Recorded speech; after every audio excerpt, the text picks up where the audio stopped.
here we have to what? Level up, aspire to a higher level. I'm challenging you to have that shift in the mindset where you remove the word level from your success.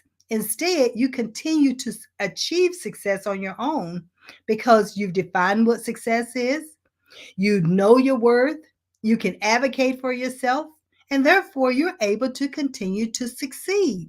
It doesn't stop. So that's what Level Us is all about. I am so excited about our guest tonight. Our guest tonight, like I said, is going to be talking about resilience. The resilience that we're going to be talking about is what happens to us when we're faced with a trauma, a situation, a loss. But this gentleman tonight, Brett Blair, Dr. Brett Blair, I tell you, Brett is phenomenal. When I read not only his bio, but let me just share a little story with you. You know, we go to LinkedIn and we have the different posts out there on LinkedIn. And whenever you read a post, it depends on where you are in life, what you're experiencing, and what you're reading, and how does it affect you. I read Dr. Blair's post at the end of January. And that post, I mean, it penetrated my heart. And the reason it penetrated my heart was the fact that he spoke about the loss of his wife. He went into details. He talked about, he took us through a, the story of how it happened and then what happened in the middle and the end of it. I don't want to give it because I want him to tell it to us. But I want you to understand that when individuals are writing these posts out here, whether it's on Facebook, LinkedIn, Instagram, they're pouring their hearts out. And when they put their heart out there, they're vulnerable. And I want you to understand that there's a lesson in it. There are platinum nuggets, because that's what we drop on this show, right? Are platinum nuggets. And there are platinum nuggets and words of wisdom that's embedded in those stories. And so tonight is no different. Dr. Blair is here to talk to us about what resilient has been for him. He's back in the saddle. I love that. That was the title of his post when he posted, I'm back in the saddle. It's like, world, welcome me in. I am back. So, what I want you to do now is sit back. I want you to listen to us as we talk about this resilient. He has data, research, the whole 9 yards to give us about resilience. And we're even going to talk about how does resilient affect our younger generation? Because it can affect us all. So what I like to do is bring Dr. Blair in. Come on, Brett. There he is. There he is. Listen, I get excited no matter who's on my show. I get excited about my guests. And thank you so much for accepting my invitation. Oh, it's my pleasure to be here. Thank you for inviting me. I tell you, when I read your story, and you're going to give us some background about who you are and how you've gotten to be Dr. Blair. Because sometimes, we all have a story to tell. I want you to share with the audience. Give us just a little bit of a taste of what it has been like for you to travel and put the strategies in place to become Dr. Blair. Oh boy. Well, the Dr. Blair just happened a couple of years ago. So I was originally an engineer and then got an MBA, and I got in a corporate life that was kind of the wrong life for my first 20 years of my adult life. And then I started coaching and helping people. And then I thought I got really into positive psychology. And I don't know, 6 years ago, decided to go get a PhD, which, finished a couple of years ago. So I was by far the oldest student in my class. Never too late, right? It's never too late. That's right. And I think I was the only one who did it just for the fun of it, not for a career advancement or anything. But right. Yeah. I'm still getting used to that term, Dr. Brett Blair. I'll take it. Well. I will be saying it quite often tonight. Thank you. That's nice of you. But you know what? I love what you just said. You said you were in the engineering field before you decided to go back to school and become Dr. Blair. And what it sounded like to me that you wasn't as happy in that engineering. So No, what prompted you to want to make a switch? yeah. Well, when I was a little boy, 8, 9, 10, I knew I wanted to be a writer and be a teacher. And I knew I wanted to help people. And I used to read the encyclopedia to try to find the cool idea of the business I would start. And then something happened in high school where I got more interested in money than meaning. And I went to the counselor's office to try to figure out what kind of career to have. And I found out that teachers and writers didn't make much money, but this thing called engineering did. So I chose to be an engineer. And I didn't like the curriculum. I didn't like the job.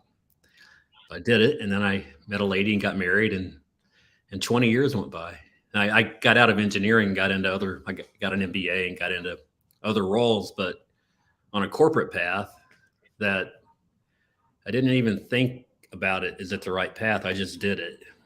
I was a good Boy Scout as a kid, and I liked being the caregiver.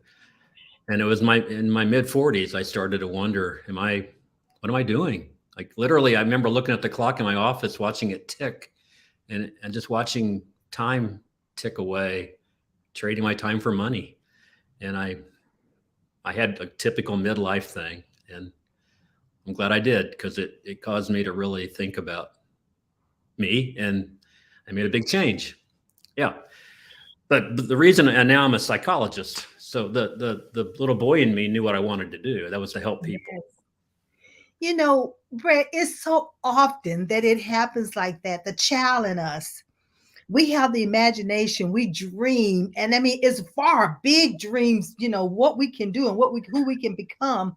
But life takes over, money takes over, and we lose our way. And somewhere, like you just said, in midstream, we have to step back. And COVID definitely what caused many of us to step back and say, hey, wait a minute, am I really in the right career? Am I really in the right profession? So I love the fact that you recognized it, even in the mid 40s. It's okay. It's better Yep, than not recognizing it at all. that's for sure. And so, ladies and gentlemen, what we're hearing here, when you are young and that childish mind, you have dreams. So I'm here, and Brett is here to say, don't lose those dreams. Don't Yep. lose sight of those dreams. Understand who you are at the earliest age possible so that you can be walking in your purpose, not waiting until you're 40 and like me, 30, 40, or 55, even before I started my business, 55, Mhm. so you don't have to wait that long. Right. So we just want to give you some nuggets tonight. Just say, get started right now. Totally. Write the pros and write the cons. So, Brett, what would you say to that? 100%. And a big part of what caused me to become an engineer was the money, but more than that, it was what I thought other people thought of me. Like Come on now. I was way too driven by what I thought was expected of me versus what was in me. And I learned much later to become more independent of what other people think, or what I think other people think, and just be truly me. So if I could do it over, I would have talked to myself differently when I was 17 years old. But yeah, And so anyway. what strategy would you give your 17-year-old self right now? Oh, listen to the 8-year-old version of you. What lit you up? What's your true passion? And go do that.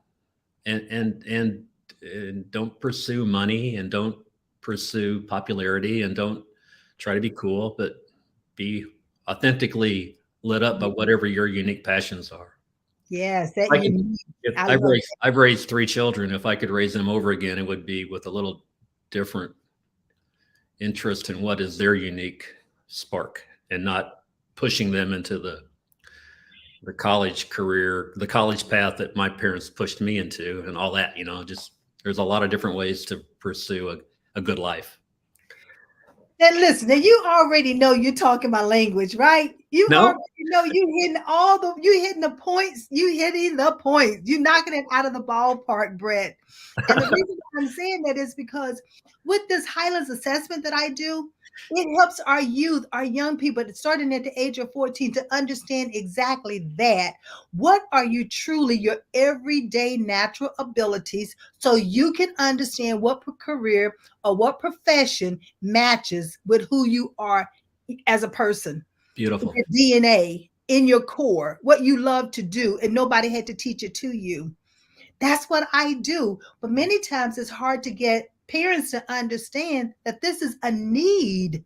They really do need that at that age. So they're at that crossroad in life and they go down the right path opposed to taking 4 or 5 years and then have to, let's go do a backtrack, let's do a U-turn, and Yep. then it takes another 4 or 5 years to get back on path. Totally. Wow, that's awesome. So you just led me right into you All led right. me right into that.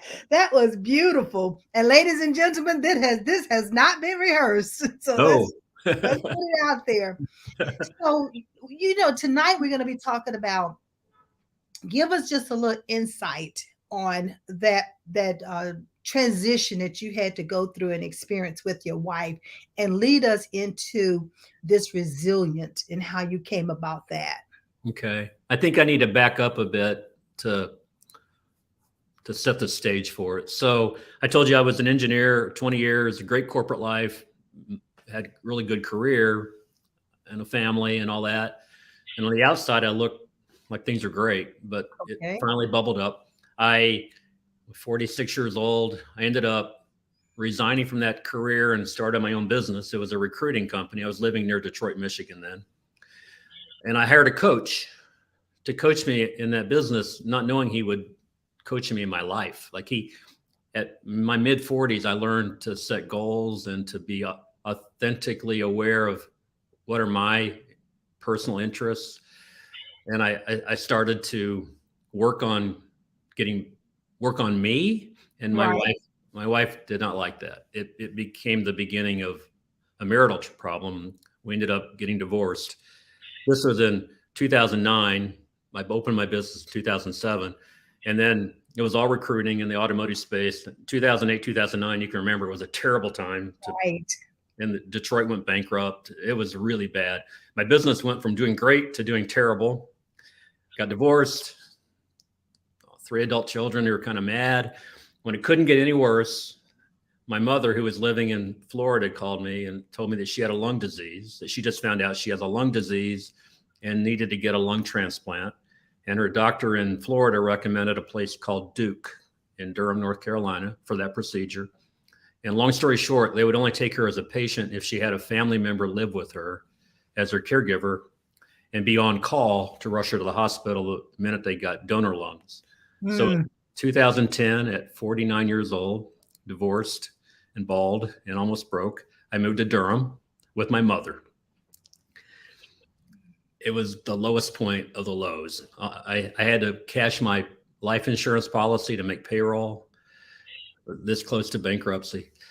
Um, Moved here. She had to lose about 25 pounds before they would operate on her. So every day taking her to the gym, working with rehab people. I started an eHarmony account and I met Kim on eHarmony.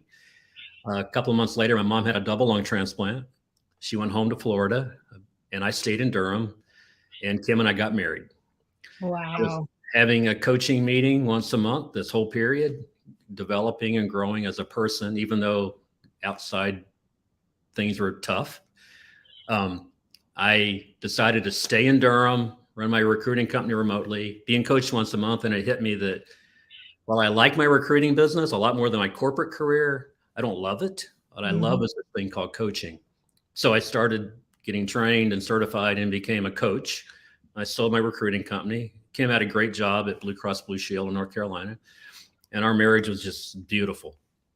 We were married, um, well, we were married 8 years, 9 years. She left Blue Cross and started her own real estate business. And we decided to move to downtown Durham into the building I'm in right now in December of 2019. March of 2020, COVID came. Oh, Right.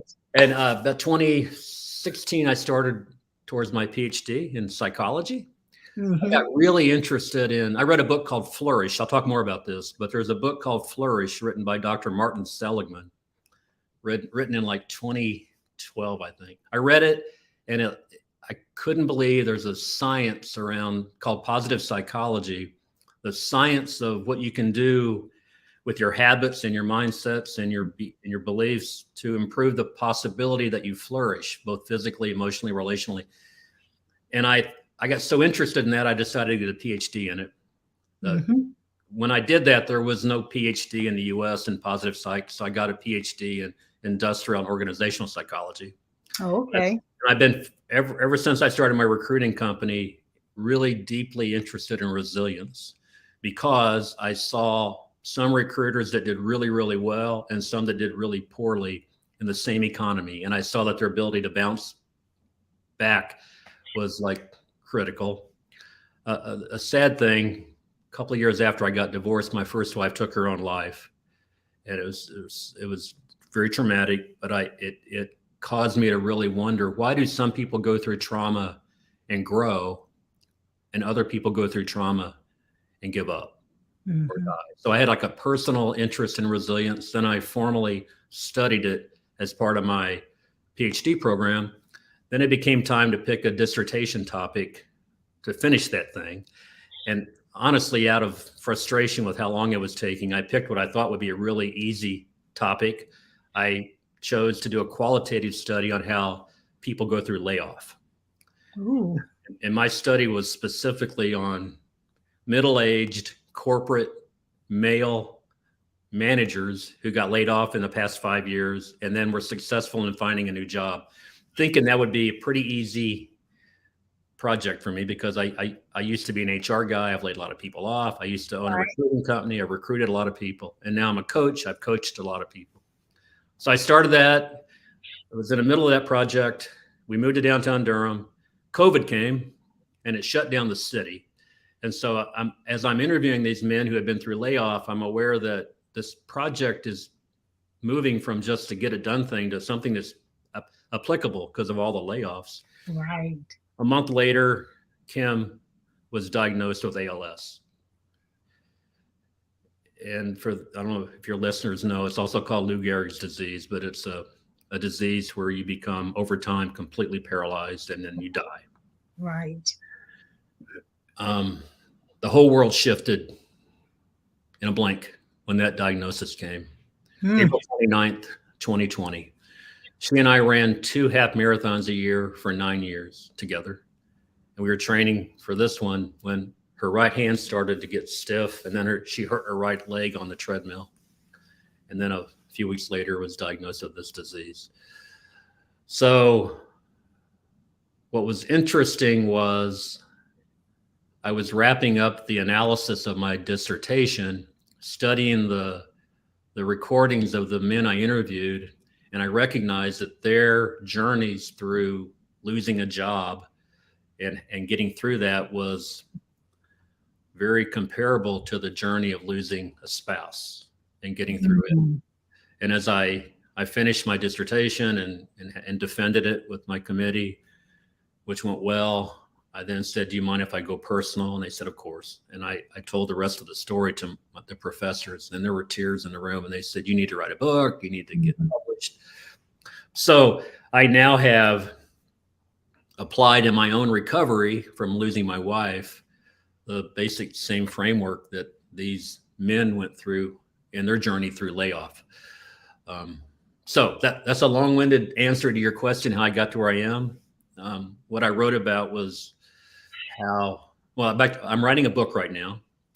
I've written one already, which is called From Autopilot to Authentic. It's sort of a story of my journey from what I call autopilot, my Right.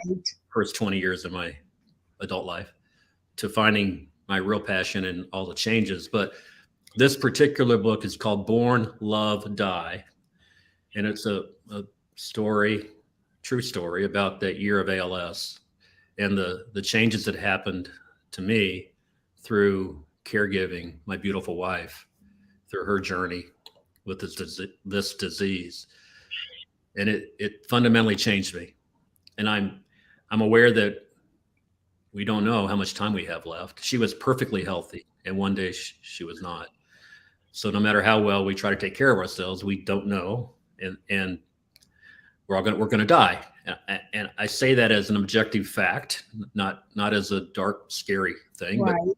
and knowing that gives me incredible passion to live every day fully. And I can tell you a lot more about what I learned from Kim through her unique journey, but that's where Wow. that's where that's what happened and got me to where I am now. She died on May 11th, 2021. I took about a year off after that. I shut down my business to take care of her, and then I traveled a lot and tried to be patient with my recovery, not rush into work, Right. relationship.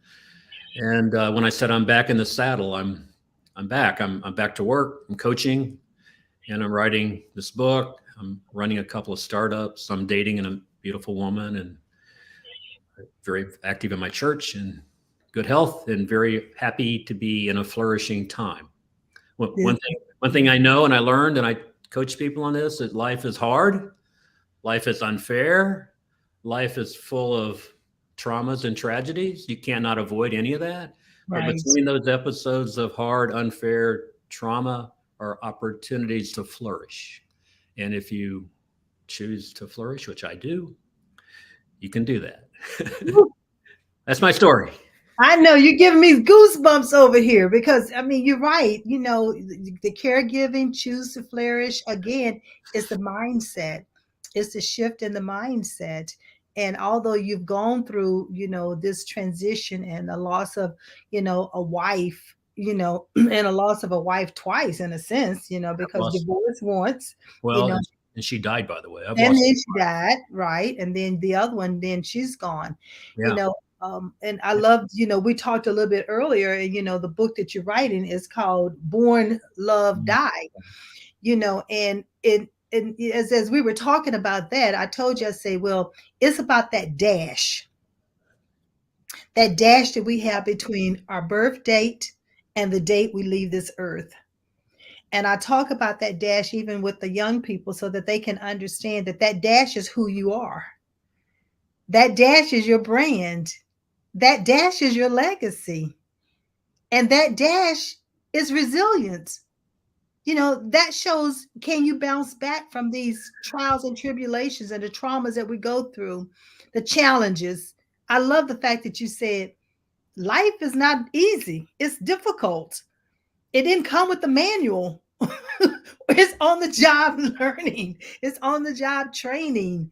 yeah, And so because of that, we have to understand how is it going to affect us when we go through it.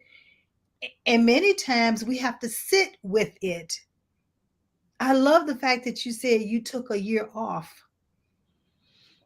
yeah, opposed to trying to, majority of the time people say, oh, don't worry, but you get over it or it'll get easier. It does not. My yeah, husband has been gone for 12 years now. And sometimes I still feel like it was yesterday. yeah. Although I'm married now again, but it's not like you unlove the one that you loved. No, That doesn't happen. And right. so, I still feel like sometimes it was just yesterday. And the loss of a mother and a sister. I was sharing with you that in 2013, I lost like 21 family and friends within a 12-month period. Wow. That's, you talking about heartbreak. Oh my gosh. It's like, how do your heart even mend itself? It does not mend. No, The resilience is what helps you to continue to move forward. And the totally. fact that I had a purpose. Yep. And you're here today, Yeah, fully you're alive, flourishing.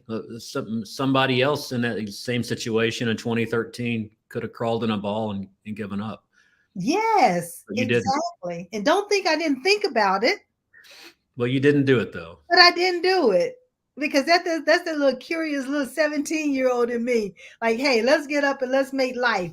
Good for Let's you. live life. Let's enjoy life. Let's not let life take us out of here. Let's Good be for you. fulfilled and have a purpose. So I love the fact that you said that. The other thing, talk to me a little bit about that autopilot. I Yeah. like what you said about that autopilot. Yeah. It was just like literally, then I just got up, went to work, came home, did the dishes, hung out, went to bed, got up, went to work, came home. Like it was um, just a repeated routine of not thinking about meaningfully connecting anything other than just making a paycheck. And I mean, Mhm. we had a good family, all that, but it was not at all uniquely me. Right. And I'm so thankful I had whatever shifted in me woke me up, because I realized I could still be today in that same old career and not know the difference. And that would be, oh my gosh, I would have lost out on a lot. And not only that, listen, those you are watching and listening, raise your hand. How many of you are doing the same thing?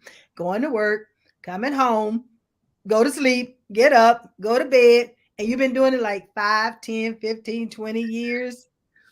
At one point I was like that in life. But there comes a time, like you say, wake up. Yeah. It's a new day. Yeah. And what are we going to do differently?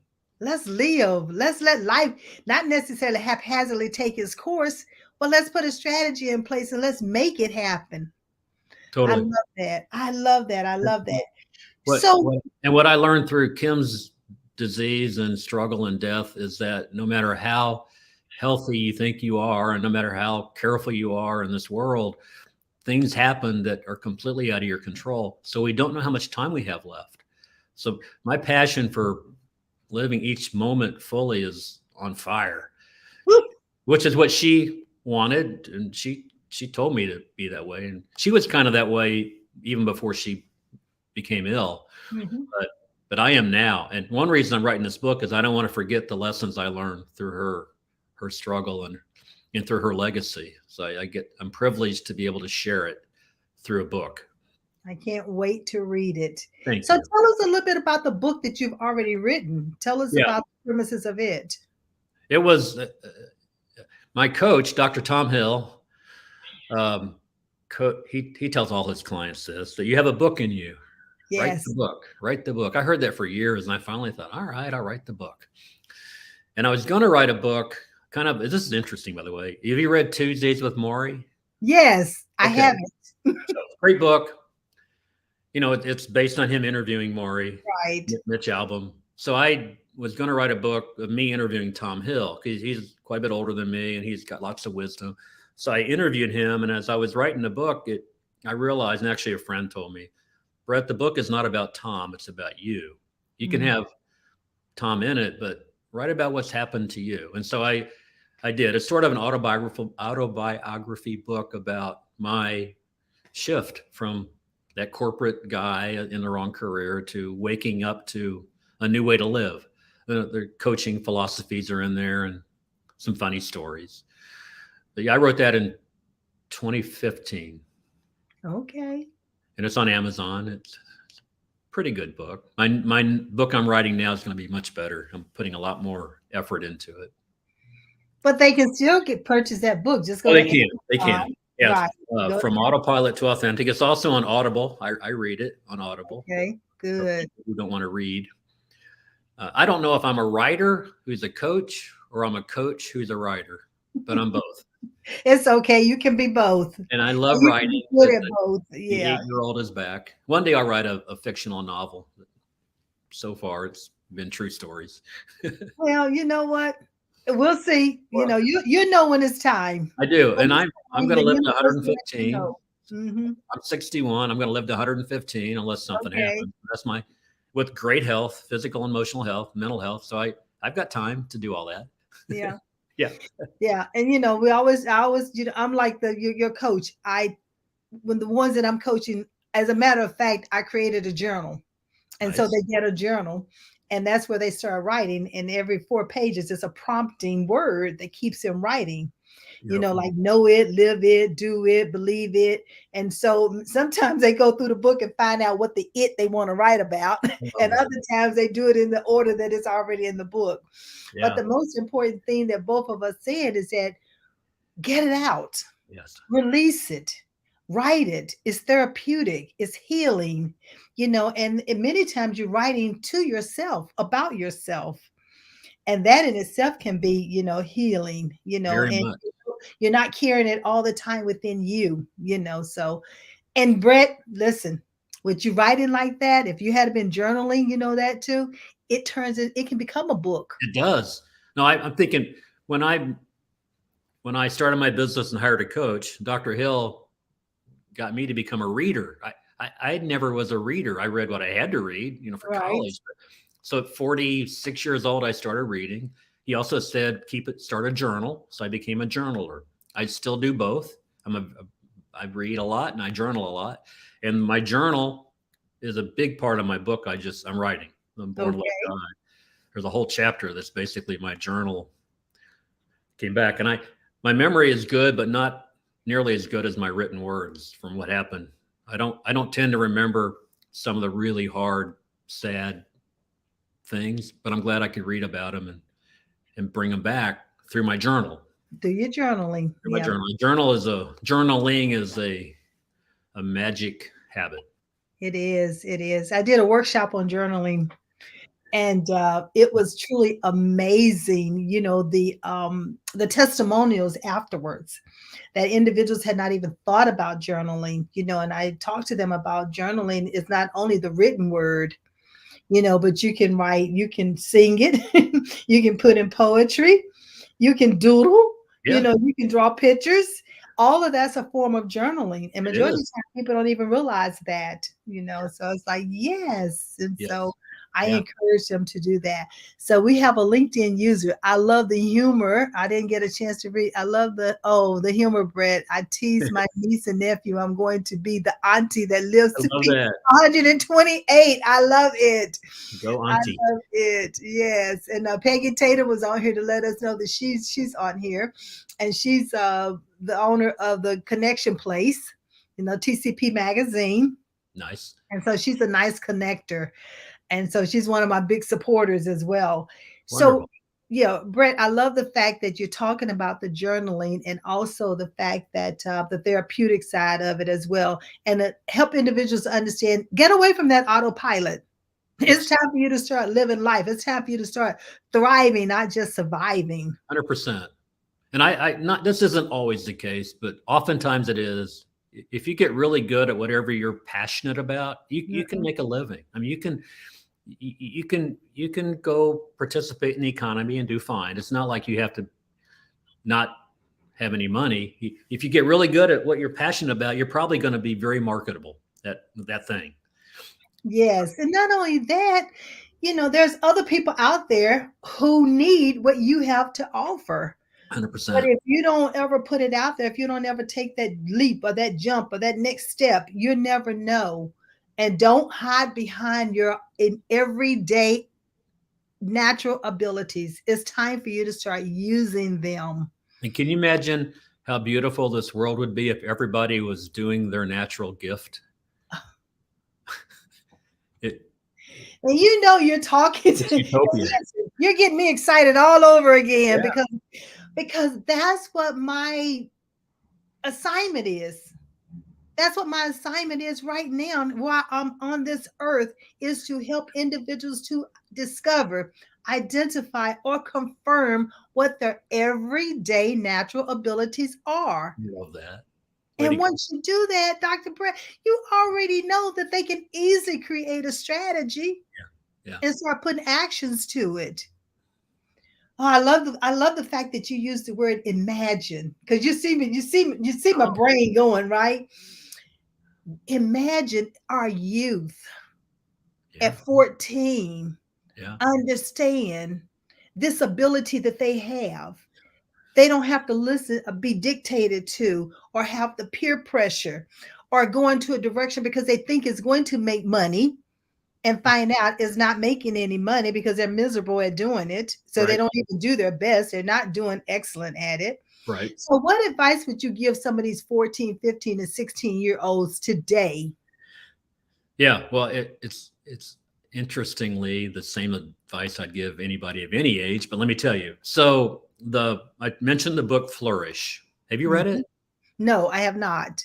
We should write this down. Flourish Okay, I by got it. Dr. Martin Seligman. But Dr. Seligman used to be the president of the American Psychological Association. So he's Okay. legit scientifically trained professor. He basically created the science of positive psychology. He has a program at the University of Pennsylvania. In this book, he shares the PERMA, PERMA, the Mhm. PERMA theory of well-being. There's a ton of research behind this, but basically the theory says that if an individual will grow in the 5 areas of PERMA, which I'll tell you about, they're statistically much more likely to have great health, physical, emotional, relational health now and into the future. So there are 5 things that you can intentionally improve in your life, whether you're 14 or 94, Okay. that will build resilience through PERMA. First, the P in PERMA is positivity. So you do things to intentionally create more positivity in your life, and same time reducing negativity in your life. How? Mhm. Don't watch TV news. Good point. Good Yes, point. but I mean literally, don't go there. Turn it Yeah. off. A lot of people are addicted to the news, and they stay spun up in this swirl of negativity that changes their worldview and their Mhm. health. Um, Mhm. Hang around positive people. Watch funny movies.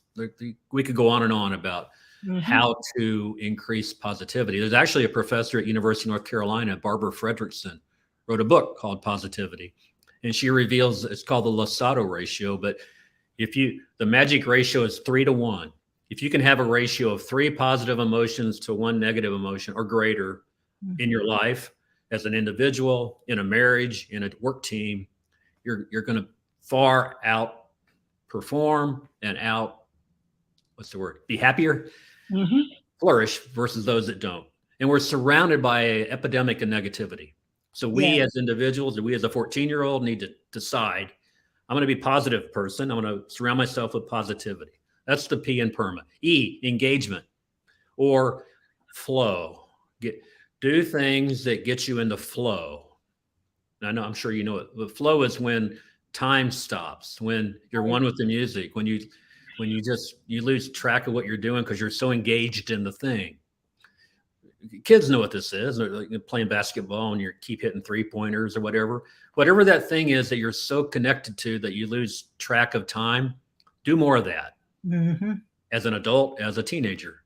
So that's E, engagement. R, this is my favorite.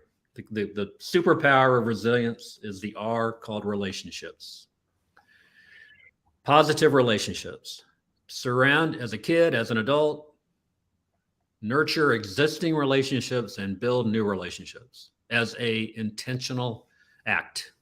You and I meeting is an intentional decision to become new friends. Yes. So many people, especially with modern technology, find themselves stuck behind their iPhone or their computer, and they're doing all the wrong things in terms of building relationships. So make friends, get in different groups. I'm talking 14-year-old now. Be Yeah. everybody's friend at school. Don't be in a clique. Don't be, be everybody's friend. And as an adult, continue doing that. So positivity, engagement, positive relationships. The M in PERMA is meaning. Pursue meaning. Now, if you're a person of faith, which I am, I'm a Christian, so my sense of meaning is in my religion and my faith. But even without faith, you can still have meaning, recognizing you're part of something bigger than yourself. This Yes. mysterious thing called our spiritual side. Lean into that, acknowledge that, and try to grow in that. Yes. That's meaning. And then the A in the PERMA theory is achievement or accomplishment, which basically means keep setting goals to grow as a teenager or as a 94-year-old. So there's research that if people apply or they put effort into growing in those 5 areas, their lives are better. There's research of schools that teach the PERMA theory to their students. The kids have better grades and they're happier. That's a pretty good combination. Exactly. Exactly. They teach this PERMA theory with soldiers going through boot camp, and they're coming back from conflict with far less PTSD, far less trouble with resilience from trauma. So there's real measurable science behind this. It's not just anecdotal, goofy stuff. Right. So Has been happening. Yeah. the way to build resilience is to apply the PERMA theory. That's my answer to that. Now, I also am a man of faith. I believe in prayer, and also to increasingly become driven by your own compass and less affected by what you think other people think. Will build resilience, high degree of self-esteem and self-reliance. I love it. I absolutely love it.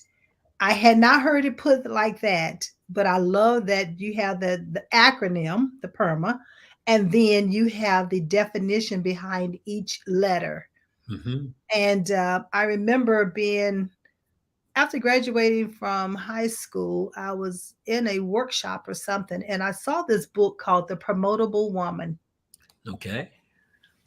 I purchased it because I'm like, I need to know how to be promotable. I need to know how to promote myself. You're getting all kind of comments out here. Uh-oh. Love your story. I had to stop. It's like, Am I in love trouble? your story. No. Good stuff. Good stuff. Okay, I'm going to cut some of the morning noon, and 6 o'clock news. That's 3 different times of the day. And you're right, because that can feed that negativity into you. I love the fact that you said, in other words, fill yourself up with positivity. And that's good, because the PERMA, that is so true. I remember that Promotable Woman, it talks about, it was positivity in it. And then I also came across a book called PMA, Positive Mental Attitude. Mm-hmm. And I absolutely love it. And I adopted that. Nice. And people would say, why are you smiling all the time? Why are you happy all the time? And I'm like, because I choose to be. I have a choice. Go. I love that. I have a choice. I love that. You just said, so I choose to be optimistic. I'm optimistic. I choose to be optimistic. I choose to believe that things are going to get better in the world, in my life. I might be wrong, but I choose to believe what I believe. And I know it contributes to my well-being. Yes. And if I'm wrong, I'm wrong. Well, not totally wrong. It might be a deviation. Yeah. But the universe hears you. You put out that thought, you want that positive thought, so you receive back what? 100%. Positivity. Without a doubt. And I know this because I coach a bunch of business people. If you're positive about your business, you're positive about what's coming, you're going to outperform those that are negative. The negative people are watching the news all day, and they're talking to each other about the inflation rate or about unemployment or about whatever. They're like self-fulfilling prophecy of doom and gloom. Right. And instead of productively doing the thing they do, we create our own economies overwhelmingly. Overwhelmingly, that's true. And I don't know what percent of my business success is a function of what I do more than the outside economic news. But so many people, they think they're all smart, and they read the economic news all day and talk to each other about how bad it is, preparing for the big recession. Well, good luck with that. Yeah. And that means that you bring negativity to you. It's not the positive stuff, because you're talking negative, and that's what you're putting out in the universe, if that's what you want. And when you soak in negativity, you're not productive. No, you're not productive at all. You're like, there's all kinds of friction in the work you do. But if you're positive, it's fluid. You're very productive. If you can get in a flow, you can knock it out of the park. You know, when you mentioned the word flow, you know what came to me in my spirit? The chakras. Yeah, I love that. Your energy. Yeah. Because you can block your energy channels by that negative thoughts. Totally. And that's what I thought about when you said that, get the flow, get in the flow, because you want that your chakras open so that nice energy can flow into your body and into your mind so you can have that positivity.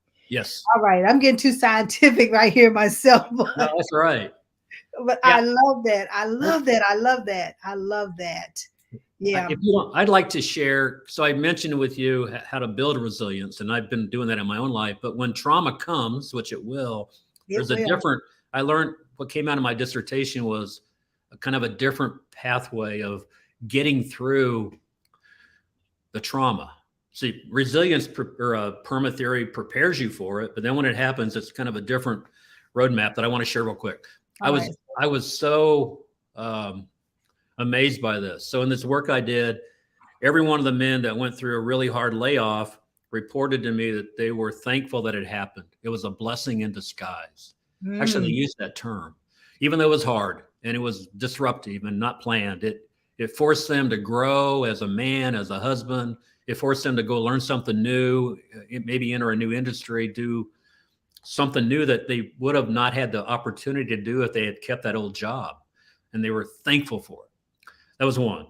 That was my favorite theme, was a blessing in disguise. And I can see, even though I will forever miss my dear wife, that I grew through that journey of caregiving her. right. And I don't want to not be aware of the growth that happened. Uh, every one of these men went through a really dark journey. Like you couldn't shortcut it. They, even though that a lot of them had a lot of money and they had great credentials and great careers, and they knew they could get a job right away, and they knew that losing their job was not because of their performance; it was something to do with the division they were in. They still went through a period of shame and loss of identity and total disorientation that surprised me, the depth of their despair. So Mhm. going through that journey is a required element of recovery from trauma. The third thing was every one of these men leaned heavily on their children and their wives for support. Even their young children would say, "Dad, you've got this. I'm behind you." Versus, I would have had that wrong. I thought that the men would have had to hold up their families. It was their families that held them up. Mm. Number four, this is amazing. And I used to own a recruiting company. So 11 out of 12 of these men found their next job through somebody they already knew. The point of relationships and your network. And then the last theme that came out of my work was every one of these men made sure that the job they took was meaningfully connected to some meaningful pursuit, more than money or title or career growth. They wanted to make a difference in the world in a way they didn't before. So as after Kim passed and I was in my period of trying to get back on the saddle again, I applied these five themes in my own thing. I gave myself time to recover. Are you familiar with the Enneagram? I've heard of it. No, it's an assessment tool, but I'm a Right. type 7. I'm an enthusiast. Enthusiasts want to chase shiny objects and do happy things. We don't like to face pain. But a healthier version of an enthusiast will sit with the pain for a while. So I made sure I took my version of took time to not rush back to work or rush into a new relationship. Um, I leaned heavily on my children, my daughter and my son. I reached out to my network when I got time to thinking about what to do, and my business filled up immediately. Um, Wow. I love, love, love coaching. I love writing, so I know I'm doing things that are meaningfully me. And Right. yeah, Again, look so at if we could only get individuals to understand to sit with it for a minute and make sure that when you take that next moving forward, that it is something that you are going to be fulfilled in doing. Many times individuals rush if there's a layoff or if they have, like they say, the during the COVID, everybody, quitting, the quiet quitting, right, and then you jump back into employment for the sake of getting a paycheck. right, But instead of going and looking for your assignment, yes, I love that. and that assignment is what's so critical. That's where you find the joy, the happiness, the thriving, the surviving, because now you're passionate about what it is that you're doing. Totally. And so I'm loving the fact that you have these five. I'm gonna have to go back and listen to this myself again. So that, because it's important that, I always say learning hasn't taken place until you can apply it. Yes. You need to be able to apply it. So, ladies and gentlemen, you have the PERMA. He gave us a definition of what each of those meant, the letters. And now, is there a name for these five? No, I need to come up with a Yeah, you fancy got to name it. You're gonna name have to for name it. it. Yeah. Yeah, yeah, you're gonna have to name it. So those five steps, or five, whatever we're gonna end up Yeah, naming it, a that you're framework. gonna have to go through the framework, the process, that you're gonna have to go through. And it's called life. It's a part of Yes. life. Yes. Both of these things are part of life, but it helps us to stay positive. And with the way things are going with the mental health, it can help us to come over, cross over, and stay positive, opposed to letting things soak us inward, and then we find ourselves in a dark place. Now, I not to just say that you're not going to have that, but let's say don't stay there long. no, I just read this. This is fascinating. There's research right now, fresh research that's showing that the PERMA theory, those five: positivity, engagement, relationships, meaning, achievement, are as effective for treating depression as cognitive behavioral therapy. That is awesome. So psychologists, psychiatrists are starting to use PERMA theory concepts in their counseling with their patients. So it's shifting depression. Yeah. Not That doesn't surprise me because it's all about a hopeful, positive view to the future. But literally reframing people's thinking about this can change their health. And it will, because not only change your health, but change their outlook on how they're looking at themselves inwardly. Totally. And that's where that love of confidence comes in at, and they change that mindset, and now they're able to understand how to move forward in a challenging situation, opposed to giving in. Not only that, how to reach out for help, because you don't have to do it alone. You don't have to be by yourself in doing this. That are meant relationships. So there are relationships that you have out there. There are people that you can call on. There's numbers that you can call if you Yes. find yourself in one of those situations.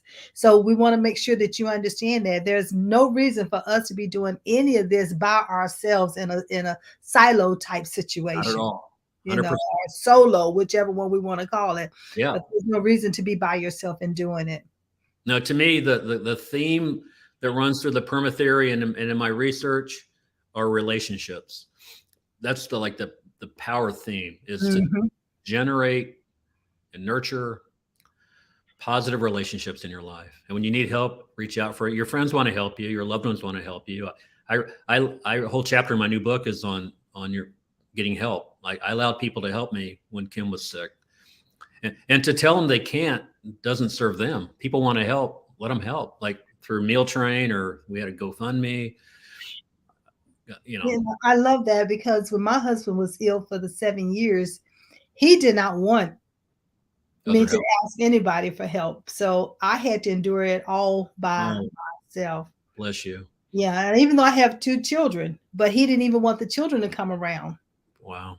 And so, but I'm just thankful that, I'm like you, I have a higher power other than myself. I believe, I'm a Christian. I believe I have a faith that's what endured prayer, reading, meditating, and listening on what my spirit is guiding me to do. So that's a part of that helped me get through that period in life. That was those 7 years, and it was tough. It was Oh tough. boy, that's a long time. Yeah, very tough. So I know we're getting ready to coming to closing time. So are there any other strategies? I know you've done the perma, you've done these other five um things. We don't know what we want to call them yet, but processes that you can go through to help you withstand trauma, go through trauma. And we've Right. talked to our youth. We've talked to our Right. youth, because I love the fact that you said what you talked about was not just for adults. It can be anyone going through it. Yes. Parents, we can even use some of these same principles and help even our younger, our elementary age kids, and just sitting and talking and sitting with them and asking questions and have them to respond to you. There's no right or wrong answers here. So you No, have to let them be able to express themselves. So I love, love the fact that you said that here this can be used all around. here's a specific piece of advice for parents with their kids at the dinner table. Go around the table, ask all your children to name three things they're grateful for that happened today. Hmm. And if you can adopt an attitude of gratitude, that lifts positivity, either Yes. at nighttime before bed or at the dinner table, and make it a family routine where everybody shares what they're grateful for. And I love the fact that you talked about around the dinner table because so often we come in with do what we're going to do, grab what we're going to eat, go watch TV, go do this, go do homework, opposed to coming together and sitting around the table and engage in a conversation, even if it's nothing but 15 or 20 minutes. That can be somewhat I call the me time. Yes, yes, Find out what's going on in their life, because that might be where things can be revealed that otherwise you would not have known. yes, So totally. let's not get too busy in our careers that we forget about that next generation we have to bring along and help them to be prepared and sustained in life. Wow, this has been, listen, ladies and gentlemen, I want someone to type in what the P meant in PERMA. Come on now, I want somebody to type in, tell me what it means to you. You might not know the exact definition, but tell me and do the same thing with the E. I'm going to be looking at these responses and I'm going to reach back out to you because you just never know. I might have a little surprise for you. And then tell me what each of those letters mean. So yeah. So, and then, always take some me time. LinkedIn use a great show. Gotta run. Take care. Thank you for coming in and being a part of the show. We'll see you next week. But yes, I love the fact that you gave such rich information in the platinum nuggets. I always call them platinum nuggets. It's a part of the pearl thing for platinum. And so, what would be your parting? You have the book coming out. I do. And what we'll do is we'll make sure we put the link to the book. You can also purchase the book on Amazon. And then when the next book come out, we'll have to have him back so he I can love share the book with us and give us some more of these platinum nuggets. And let's leave here with the attitude of gratitude. I use that quite often with my young ladies when that. I'm Nice. talking about self esteem and confidence. Yeah, so this is great. All right. So, anything else you'd like to share? Well, yes, the I don't really have the tactics to do this, but what I learned through the year of helping Kim through her journey with ALS is how to be present more often and Mm, not be stuck in the past or anxious about the future. It became kind of my superpower, and I'm trying to hang on to that because most of the good things in life happen right now. right now. Right now, we create our own troubles by lingering in the past or anxiously stuck in the future. Most of the things we worry about never happen, and whatever we did wrong in the past, if we learn from it, let go and move on. So being present is something Kim taught me, and I learned it as a practical way to get through that year of caregiving. But I'm finding it the most powerful way to live now and ongoingly. So that'll be the next topic I research. Yes. And then that being present is what we as coaches often in time, they say now make sure that you're present with the person that you're coaching. You can't think ahead of the question. You can't, what they said, that they just mentioned, but be present with them because that's where the authenticity will come out. That's where they know that you care. They know that you're paying attention. And you said be attentive and be intentional, even with some of the perma that you were talking about. Yes. Yeah. And so that is so true. That is so, so true. So, Do ladies and do it on gentlemen, purpose. Dr. Brett, Thank you. this has been phenomenal. I knew it would be from the time I read your post on LinkedIn. Like I said, I couldn't wait to have a conversation with you and learn more about what you're doing. You have a phenomenal way of presenting and a phenomenal way of helping individuals to understand how we can maintain and engage in positivity. We don't have to entertain negativity. It's going to come our way without we're asking for it or not, but we need to find the positive in everything that we do and not 100%. just accept accept what society tells us we need to do. You need to look within, look at your heart, and be guided by that. Amen. So we have come to a close. Oh, darn. I know. That's why I said I'm gonna have to have you back I don't want to again. go. Well, we will stay in touch. We'll build a relationship. We'll keep that Fantastic. relationship going. I love So, that. ladies and gentlemen, I want to encourage you to take this information and don't just sit on it. I want you to use it. I want you to implement it. And I also want you to share it. Have others to come back and watch this video because there's so much learning that can be done. And just think about the mental state that it helps us to form and be and keep ourselves moving forward. So life happens, but how we look at it and how we respond to it, we have a choice. And so I want you to look at that choice that you're going to make and use some of these golden nuggets and platinum nuggets that were just shown tonight. All right. So next week I have another month of great guests that's coming back on. That's coming on. I will post the guests that's coming on so that you'll have a leadway on who's going to be coming to the show. But I tell you, I want you to bring a guest with you, a friend, a coworker, a neighbor. Have them to chime in and listen to this show because these life strategies, we do drop platinum nuggets. So that ends our show tonight. I'm Maxine Phillips McKoy, your host, and my guest, Dr. Brett Blair. We're signing off tonight, but remember this: I believe in you, and I trust you believe in yourself. Have a great evening. Bye bye.